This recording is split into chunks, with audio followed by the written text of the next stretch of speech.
growing weary of running from room to room, practicing one-tooth insurance-driven dentistry? Then stay tuned for the latest episode of The Lionhearted, where Dr. Stephen Rasner will hand you the blueprint for what many call the gold standard of general practice dentistry.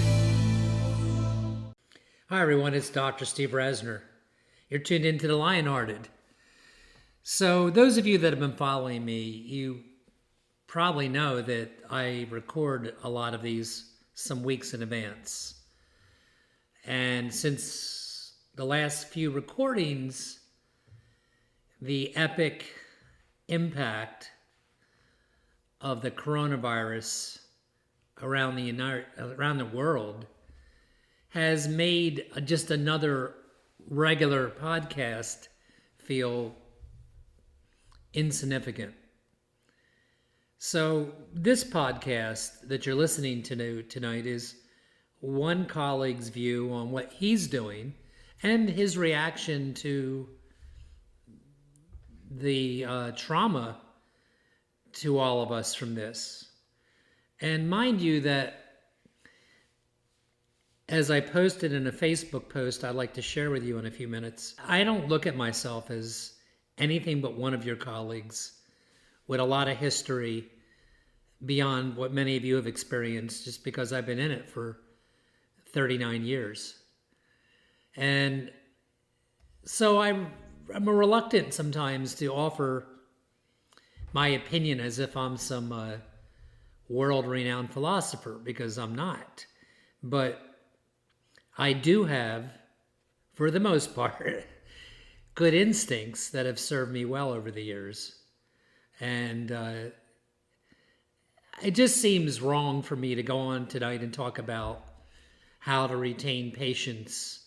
It seems that I should be talking about something that has never impacted such a broad spectrum of the world population, which certainly includes us as dentists and the dental profession. And those of you that can see me, that would explain this grungy beard I have, because you do things, don't you, when all of a sudden you have off time. And I want you to know who you're speaking to. Like, there's a lot of my colleagues that, oh my God, they take a week's vacation every 10 weeks or something. And we're all different, and that's never been my path. So I've taken very little substantial time off. I take a lot of mini breaks, 3 days off here, sometimes 4 days off there. But I've never been the guy that takes 2 weeks off or a month off of his practice.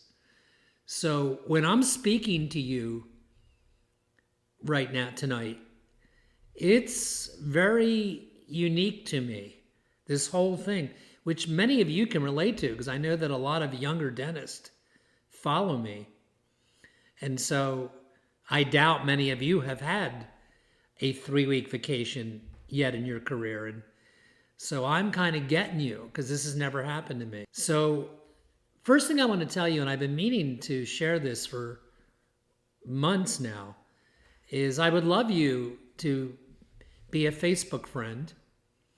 99% of what I post is dentally related. And I have several Facebook groups, but one of them is that I post in the most is my name, Stephen with a V, L Rasner, Rasner.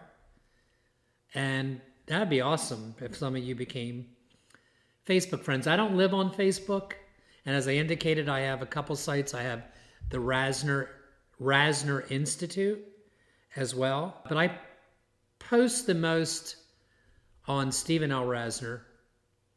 And if I think it's a decent post, I'll share it, of course, on the Rasner Institute. I don't want to undermine the Rasner Institute, because it does have an amazing world collection of clinicians that are just astonishing, accomplished people. And so, to be fair, like, you do things in life, and I started that group, I don't know, a year and a half ago, and I haven't nurtured it, to be quite honest with you. I come and go with it. But there's some great connections there. So you might want to check both of them out. But I wanted to if it's okay with you, and I don't know that most of you will be actually seeing me right this moment, and I hope this isn't too redundant, but I wanted to read to you a very thought out response of mine to my colleagues. And the only reason I even did and posted this response was because so many of you did ask me, what do you think? And I got to tell you, it's flattering to hear you say that to me. And it took one more after the other for me to say, okay, I'll post what I think. Because quite honestly, I was getting overloaded with so many opinions and thoughts, and kind of turned off to a lot of them, to be honest with you. If you're listening to me, I assume you like some of the things I say. So I'm going to read you real quickly what I wrote, and then I'm going to expound on it. And I said this. I said, I've been hesitant to give my own thoughts to the colleagues that follow me. Hesitant because it personally feels like an overload to me, as I just indicated. But then I went on to say this. Did you ever wonder why that one guy makes it out of a horrific plane crash? Or for that matter, how did those people that walked away from the 9/11 towers in New York City walk away? Or even how plants or animals survive these catastrophic tsunamis or volcanic eruptions or the amazing fires in Australia. I mean, not everybody perishes, right? And not all the animals perish or plants. Even I wanted to include that. How does that happen? Well, I think about that. And if you Google it yourself, which I think is not a bad exercise for you to do if you find yourself at a little extra time like I've found myself with, there's a bevy of information regarding this subject. How do survivors survive? I will tell you, if you don't feel like looking it up, that the common thread is that, and this won't surprise you, is that survivors never look at a disaster as, oh my God, this is the end of the world. They all live with the well-known survivor mantra that it's not what happens to you, it's what you do about it, right? I mean, that makes sense. And I want also to tell you that it's just human to go through 3 phases of a reaction to what's going on to all of us. And the first is denial. And I remember saying this, that, oh, this pandemic isn't such a big deal. Everybody's making it more than it is. That's denial. And then there's a second phase of fear and deliberation. Holy crap, this really is a big deal, and dentistry is never going to be the same. That would be that phase. And then there's the last phase, and that's what you do about it, called action. And that's the magic of a survivor. And there's a lot of ways to describe it, but the best way to describe it is, what's your resilience?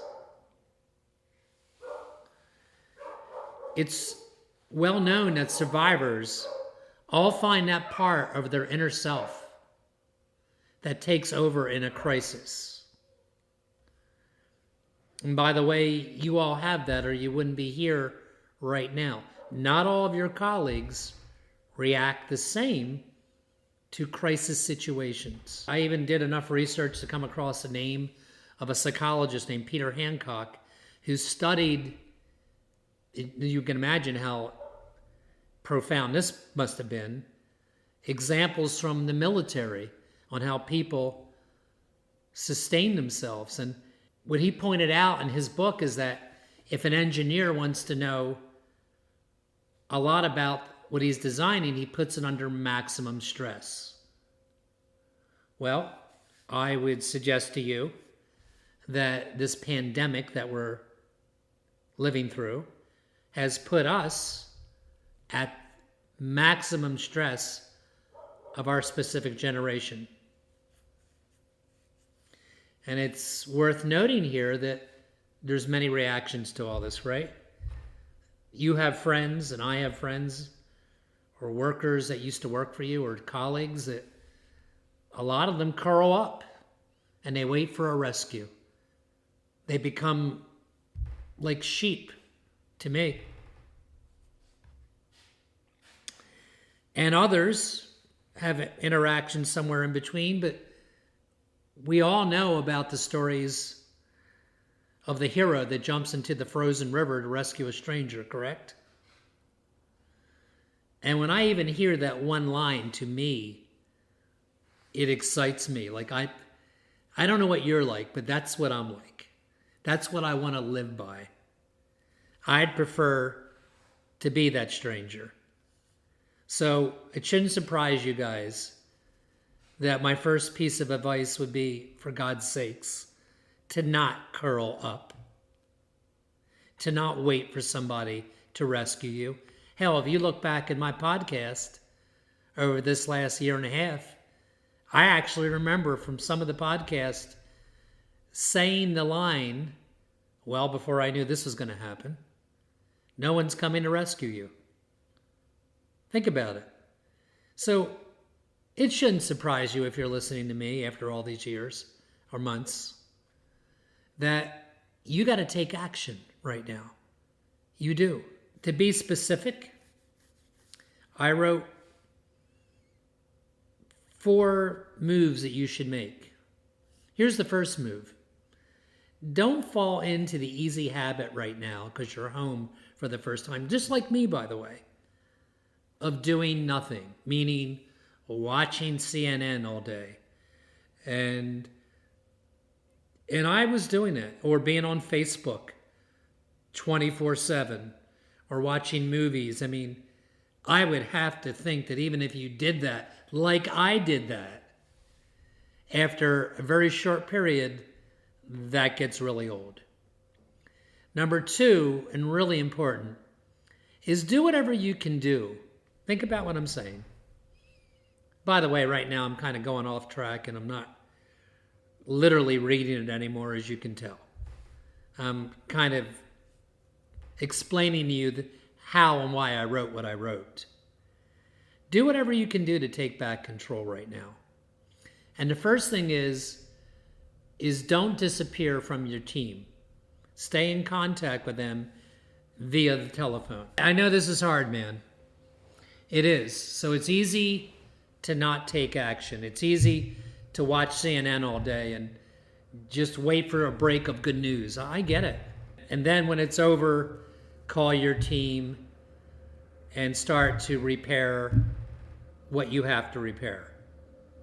And there's only so much that you can actually do right now. But one thing you can do is don't disappear. Stay in touch, certainly weekly, and if not more, every few days, with your key team members, and let them know what you're thinking. You should have already put together, which I'm sure you have, messages through text to your patients, if you have such a system, or phone calls, or notices on social media as to what you're doing. What we did, I live in the state of Pennsylvania and I practice in New Jersey. And New Jersey shut us down about 5 days ago till April the 20th. And I don't know if that's even going to stick. It could be, I actually think it's going to be longer. But what I told our patients is that we're closed for the next 2 weeks. In the event that something changes, why make it worse than it has to be? And we are fully exposed in it and in touch with them, so we'll be able to tell them, well, regrettably, we have to extend this another 2 weeks, or not. In the United States right now, there's obviously a very mixed view on when we're going to get back to work. and or when we're not. Okay, so stay in touch with your staff. Give them direction. Tell them what you want them to do. Obviously, you've acted on much of this already because you had to cancel appointments, etc. Make sure you have phone numbers that they can reach. I know you know all that. Number 2, personally, unless you're just living in Schaefer City and riding high and you don't have any mortgages or payments due, if you aren't in that category, call your banks. It's exactly what I did. And with one phone call, I got a 90-day deferment. Now, I have enough saved that I could probably pay for 90 days, but why should you do that right now? You want to create the least pressure on yourself as possible. Remember I said, take control. So first, I called my biggest monthly obligations, which would be the bank. And by the way, this takes a lot of time. In the case of my bank, I had a personal contact, so it wasn't so hard. In the case of like my home mortgage, it was Chase Bank, if you don't mind me sharing. It's an ordeal because they're a bureaucracy, which teaches you a lesson. It's always good to have a contact person, which I did not with my particular home mortgage, which is not, I could have paid it. It's not that big of a deal at this stage of my life. And by the way, I moved just 12 years ago as I was building this giant office, by the way, at the same time. A story for another podcast. Call your major vendors. So what are your major vendors? Your supply company. I mean, I'm pretty sure I read online that Patterson Dental in the United States has deferred payments. That's not my major supplier, but I'm sure that if one major supplier is doing that, it's probably something they all do. I mean, this takes energy, and I keep coming back to this because I feel it personally. Like I get up sometimes, and I mean, even doing this podcast with you right now, like, I don't know, do you even want to hear this? I'm thinking, should I even bother? Let alone calling. I don't feel like calling. I haven't been in this situation in so long that it's awkward to me. Okay? So you got to do it. You've got to get on the telephone, unless you have somebody that does that for you, that reps you well, and ask for deferments for at least, I asked for 90 days. So I don't know if they'll give you that, but that's what I would start with. And I called all my labs. I mean, again, it was action I had to take. I didn't want to do it. I told don't continue work right now on my patients that you have work of. I may take a little longer to be able to become current once we're back to work. Okay. Force yourself to do something physical each day. And I don't want to get into being a philosopher with you, but that's not philosophy, that's common sense. It's really easy to shut down that part of your life, unless you got a gym in your house. So you'll notice I'm in a tennis outfit, and whether you got to hit the ball against the wall, I hate doing that, as Mitch Hedberg always said, because the wall always wins. So, little pandemic humor right now, right? Not so funny. And this is really important to me. Just me. Be mindful, this is really important, that people are watching you. Maybe not directly, but they're hearing you. Your neighbors, your family, your children. This is how I roll. Your people that you employ. And this is going to end, man. This is not the end of the world. It's going to end. And people are going to remember how you represented yourself. They are. You know what I spent the morning doing today? You wouldn't think that you would do something like this. Because I'm an educator, I reached out to all the people that have helped me. BioHorizons, Stella Life, 3D Diagnostics, because all of those companies I'm mentioning right now are surgical. And I didn't ask them for anything. I thanked them for being my partners throughout whatever relationship time that we had together. Maybe you can do that on your levels with key vendors or even key patients. I would tell you, I haven't done that yet. But that's probably something I'll do next. Craft a letter to all my patients, just thanking them for the years of believing in you and being your patient. I mean, you're never going to do that once you get back. You are going to be busy again. And this world as we know it right now isn't going to last. It's going to change. In my letter, I kind of ended with, I didn't intend this to be a rah-rah speech. I wrote it because enough of you asked me to say something that I felt that I should. And I am going through this, as I said in my letter on Facebook, without a GPS. I don't know what I'm doing for sure.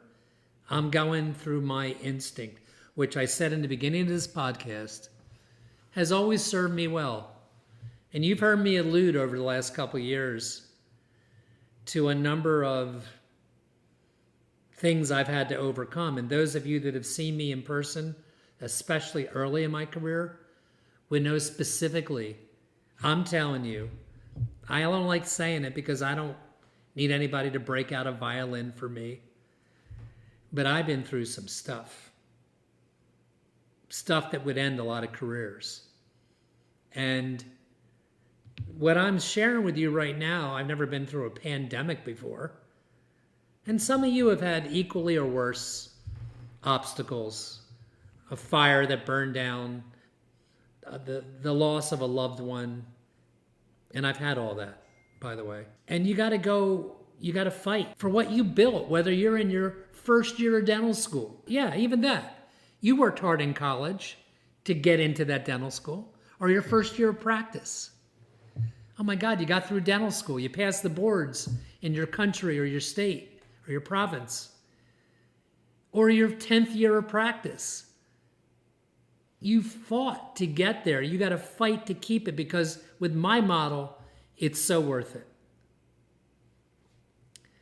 So I told you, and my instincts are this. I don't overreact. I swear to you, I'm concerned. I am. But I'm not scared. There's no way in my mind that I actually think this is the end for me. I'm being very self-serving right now, but I mean this message for all of you. There's no way. I mean, I swear to you, here's how I roll. And I know a lot of you want to know that, and I know a lot of you do that on your own. I remember one time driving to work. I don't mean to go off track, but I think it's relevant. And it was an icy day in January. And I hit an ice patch on a fairly busy road for that weather. And my car started to do a 360. Literally. I mean, not slide a little bit, spin completely around. And as it's spinning, I'm not kidding, this is who I am. I wasn't thinking, oh my God, what's going to happen to me? I was thinking and calculating how I was going to go to work, get to work, once the car stopped, whatever that would incur. Was I going to get a hit in the opposing lane? Was I going to slam? I didn't know at that moment. Slam up beside the highway into a tree? And that all could have happened. I wasn't thinking that. I was thinking, as I'm spinning, I'll never forget it. Who am I going to call, or how am I going to get from this point to work? Which I did. So, you're damn right I'm not sitting here thinking this is the end for me. I'm not trying to be a bad you-know-what. I'm just trying to tell you, I'm trying to be a gladiator, man. And I want you to be a gladiator. Because, as I said, the one thing, I said this, I'm reading what I read as I'm speaking to you. And I think you'll like this. I said, when the day arrives that you start back and I start back, if we have nothing, zip, not one patient, not $1 left, I know I'll be okay. I know that will be day one of my and your rebuild. And like the line from the movie Taken, because the one thing Corona can't take from me or you is we have a particular set of skills. And not only do you have the skills, but those of you that are in practice have created this special organization. Then that organization's made up of the special people that you somehow crossed paths with in life and became part of that organization, right?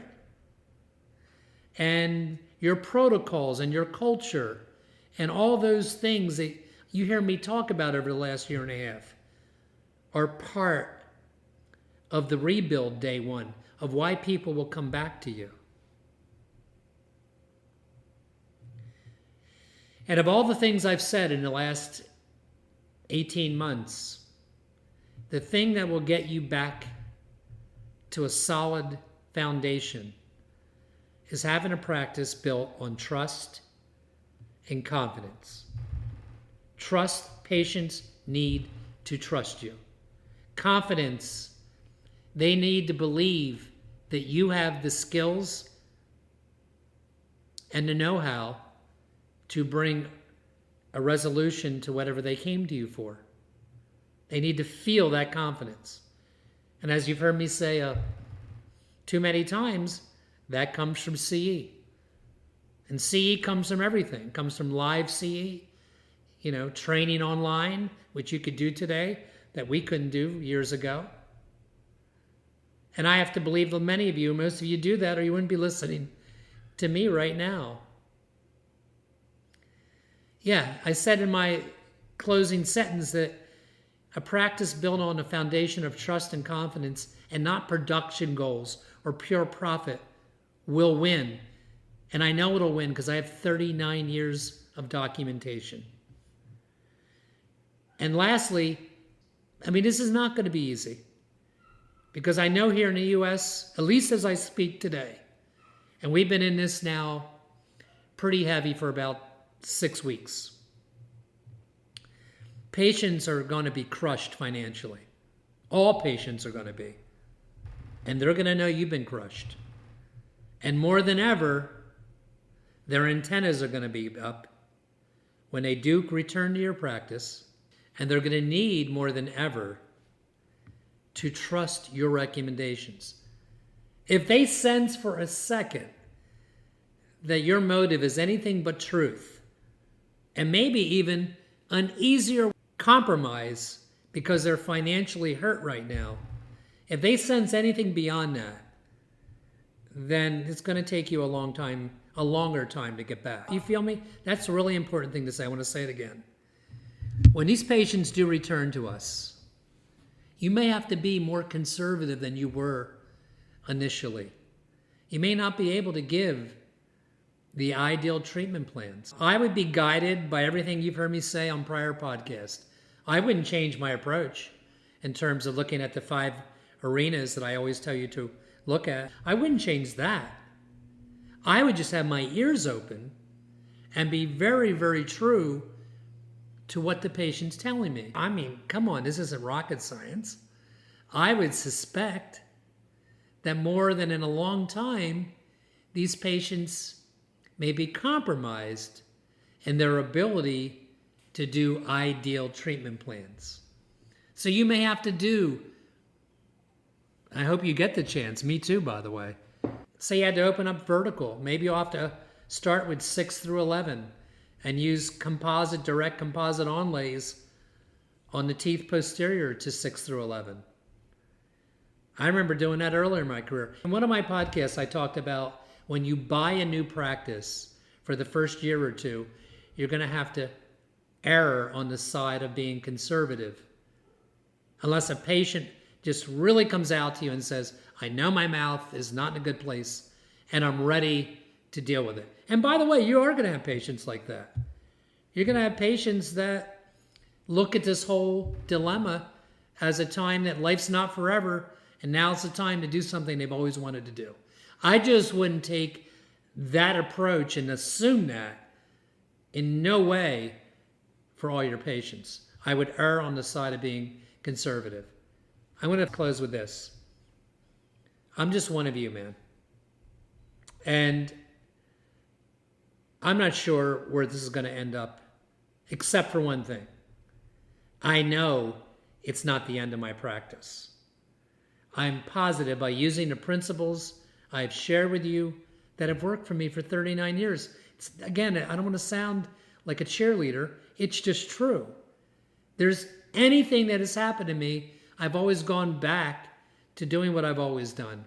All the things you've heard me share with you in the last several months. So think about it. Don't panic. This isn't the end. It's not good, but it's not the end. I didn't see this coming. I'm not Bill Gates that called this out 5 years ago, or others that predicted this. I didn't ever dream of this coming, but it doesn't matter. I'm going to take my lumps. I'm going to get back up, just like you. I love being a dentist. I know it now, being home for 4 stinking days more than ever. I wasn't meant to stay home and play tennis all day and watch movies. That's not for me. And I don't think it's for you either. Thanks for listening. I hope this helped one of you. And next podcast, we'll make a blend of getting ready to get back and do what we do to stay in the game of independent dentistry, thriving fee-for-service practice, and get back to enjoying that special skill set that you and I earned. Thanks for tuning in.